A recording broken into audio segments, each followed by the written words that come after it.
ചെറുപഴം കൊണ്ടൊരു 4 മണി പലഹാരം. ഒരു 3 സ്പൂൺ മൈദ,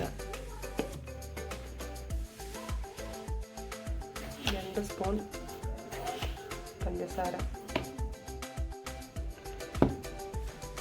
ഒരു നുള്ള് മഞ്ഞൾപ്പൊടി,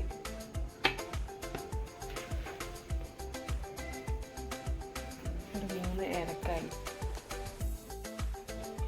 3 ചെറുപഴം.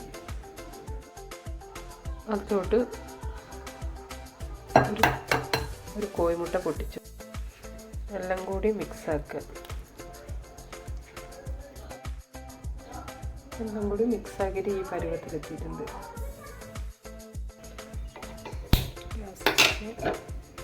ഒരു പാൻ അടുപ്പത്ത് വെച്ച് അതിലോട്ട് എണ്ണ ഒഴിച്ച് കൊടുക്കുക.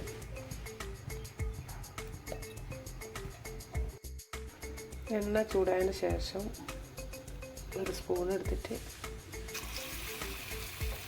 അതിലോട്ട് ചെറുതാക്കിയിട്ട് ഇട്ട് കൊടുക്കുക. നല്ലതുപോലെ ബ്രൗൺ ആകുമ്പോൾ കൂടിയെടുക്കുക. അങ്ങനെ 4 മണി പലഹാരം റെഡി.